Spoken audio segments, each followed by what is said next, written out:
Untuk mendapatkan remisi atau pengurangan masa tahanan seorang narapidana sebagaimana diatur dalam Peraturan Pemerintah Nomor 99 Tahun 2012 harus memenuhi sejumlah persyaratan, di antaranya: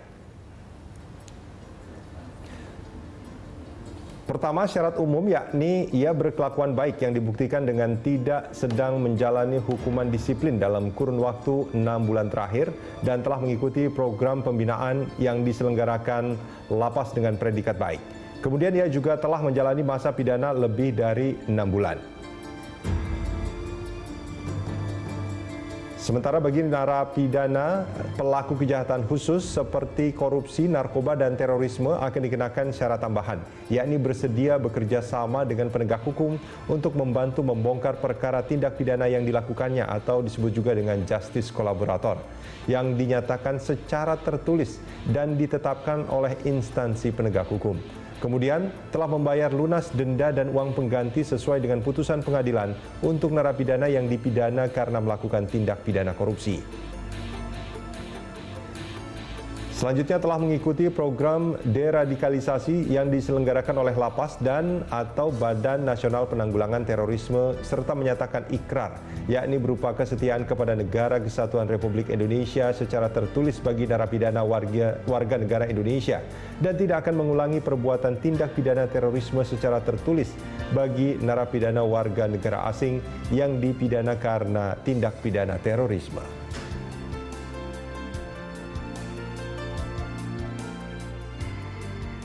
Ya, itu tadi beberapa syarat bagi mereka yang melakukan kejahatan luar biasa, disebutnya Pak Akbar ya. Yeah. Oke, kita fokus yang soal korupsinya Pak Akbar. Sebetulnya kan itu aturannya lumayan ketat sebetulnya, bukannya mereka tidak boleh mendapatkan remisi.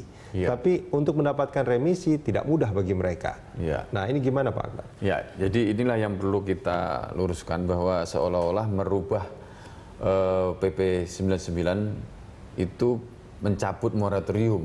Jadi kan bukan demikian. Nah, oleh karena itu, JC ini kan sebetulnya kewenangan penegak hukum lain ya. Jadi bukan kewenangan di pemasyarakatan. Oleh karena itu, fungsinya itu tetap memperberat. Ini kan sebetulnya JC ini kan sebetulnya untuk memperberat ataupun membongkar kasus ya, kasus pidana yang telah dilakukan baik itu dari korupsi maupun di teroris ataupun di narkoba. Nah, ini kita ganti dengan yang namanya tim pengamat pemasyarakatan. Kalau selama ini bahwa untuk mendapatkan yang bersangkutan bahwa justice kolaborator itu cukup dengan surat, Mas Rudi, dari penegak hukum. Dari penegak hukum. Surat keterangan bahwa yang bersangkutan telah melakukan kerjasama dalam membongkar jaringannya. Nah, sekarang ini lebih otentik ataupun penegak hukumnya kita hadirkan. Dihadirkan di mana maksudnya? Di dalam tim pengamat pemasyarakatan.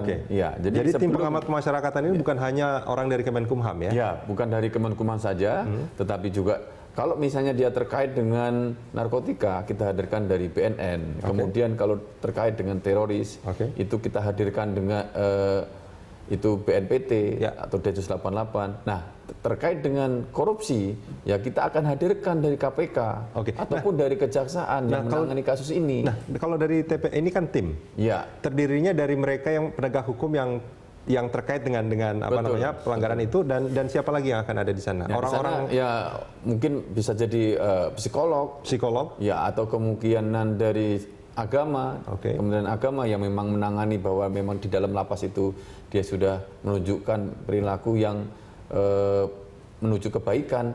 Nah, jadi beberapa kita juga akan rangkul beberapa elemen masyarakat yang memang mendukung kegiatan pembinaan. Karena di sini kan kita fokusnya di pembinaan ya, bukan penjeraan ya. Penjeraan itu cukuplah di ranah kepolisian, di penuntutan dan di pengadilan. Nah, silakan di sana dijerat seberat-beratnya. Nah, tetapi ketika mereka sudah ada di pemasyarakatan, konsep kita adalah, Mas Rudi, masih pemasyarakatan, bukannya konsep pembinaan. Kalau dulu kan pemenjaraan ya, bukan pembinasaan ya, bukan penjeraan. Nah, konsep kita sudah berubah, kecuali mau merubah konsep kita. Pak Akbar, kita angkat satu telepon dulu dari Wonosobo, Pak Toto. Selamat pagi, Pak. Selamat pagi. Ya, Pak Toto, silakan Pak. Selamat pagi, halo. Selamat pagi, Pak Toto, silakan Pak. Ya. Gini, Ya, silakan Pak Toto. halo, selamat pagi, Pak Selamat pagi Rudi. Pak Toto. Ya, langsung Pak Toto silakan. Ya. Halo, menurut saya korupsi itu kan kejahatan yang luar biasa, Pak. Dari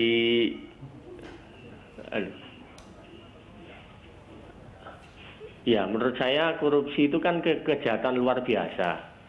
Jadi perlakuannya juga harus luar biasa karena mereka itu para koruptor itu tidak pernah memikirkan hak rakyat. Rakyat kan juga perlu hak. Lah haknya rakyat sudah dihilangkan dengan dikorupsi. Maka rasa keadilan masyarakat itu akan tercederai dengan adanya remisi-remisi itu. Harus perlakuannya luar biasa, Pak. Tidak perlu ada remisi itu kalau korupsi itu. Kalau perlu dimiskinkan semua, kalau perlu dihukum mati aja. Oke, baik. Pak Toto, itu saja Pak? Iya, iya. Baik, itu aja. terima kasih banyak Terima Pak kasih. Toto. Ya, ini luar biasa.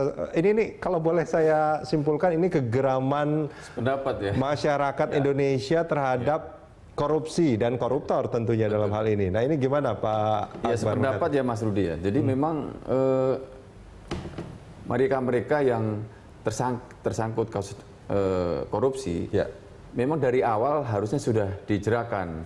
Jadi ya silakan kalau misalnya yang bersangkutan ketika ditangkap oleh kepolisian itu banknya diblokir, rumahnya disita asetnya, kemudian disampaikan ke publik, dan kemudian juga pada saat di penuntutan, ya mungkin silakan kalau memang menuntut yang setinggi-tingginya karena di sana adalah masih menganut konsep penjeraan, Ya. dituntut dengan pasal yang paling berat. Nah demikian juga pada saat di pengadilan. Oke. Di pengadilan juga ya kalau menghukum apa yang disampaikan oleh Pak Toto tadi itu. Ya. Ya. Jadi ketika yang bersangkutan sudah dihakim, sudah diputus, divonis, ya itu tidak lagi penjeraan. Harusnya kan seperti itu konsepnya. Konsepnya sudah berubah ketika setelah Iya, vonis ya? Setelah vonis harusnya sudah ada berubah, bukan lagi penjeraan, bukan lagi pembinasaan kan gitu. Nah kita pembinaan. Nah kalau mau menjerakan itu ya kalau mungkin barangkali ya kita bukan mengusulkan.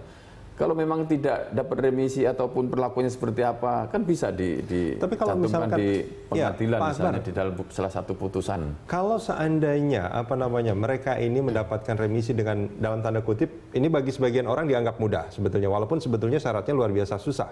Nah, bukankah itu akan membuat orang itu tidak merasa dalam tanda kutip ya mungkin dihukum lah seperti itu? Ya, jadi sekali lagi Mas Rudi bahwa Kan konsep hukumannya itu adalah pas pada saat di lembaga pemasyarakatan itu sebetulnya, bukan pada saat mereka melaksanakan proses penyidikan dan penuntutan. Iya, jadi penghukuman itu sendiri kan kita menganut konsep sistem pemasyarakatan, Ya. sistem pembinaan. Nah, sebetulnya menghilangkan bentuk penghukuman itu adalah menghilangkan kemerdekaan bergerak. Oke. Di sana saja sudah ada semacam derita ya, banyak derita yang dialami oleh seorang warga binaan ketika berada di dalam lapas. Dia kehilangan tentang kebebasan bergeraknya, dia kehilangan tentang bagaimana mengatur hak privasi pribadinya, dia kehilangan untuk bisa mengatur sesuka hati, dia merasa kehilangan tentang keamanannya. Nah, di sana kan tidak punya ada kamar khusus kan nggak bisa, jadi otomatis rasa Makanannya amannya juga nggak itu bisa milih ya? hilang, makanan juga nggak bisa milih. Jadi banyak kemudian hilang juga hubungan seksual secara bebas itu nggak bisa. Nah inilah yang kemudian mereka sudah jangan lagi ditambah lagi dengan pidana yang lain. Nah kecuali kalau ada ketentuan peraturan perundangan yang mensyaratkan seperti itu. Nah, kan ada PP ketentuan misalnya ditambah lagi. Nah kembali yang dimaksudkan JC tadi itu kan bukan kewenangan kita. Nah kalau memperberat yang tadi itu maksud di wilayah kewenangan dari kepolisian, di penuntutan, dan kemudian di pengadilan itu adalah ranah untuk penghukuman ataupun penjeraan ya. Nah konsep kita di pemasyarakatan ini menganut sistem pemasyarakatan yaitu pembinaan, bagaimana menyatukan kehidupan dan penghidupan masyarakat warga binaan ini dengan masyarakat. Itu konsepnya. Kecuali kalau konsep sistem masyarakat ini sudah berubah. Nah, kita sebagai pelaksana yang mengikuti apa yang sudah diatur, apa yang sudah diundangkan. Oke, Pak Akbar, kita jeda sebentar. Kita akan lanjutkan ini di segmen berikut. Pemirsa jangan kemana-mana.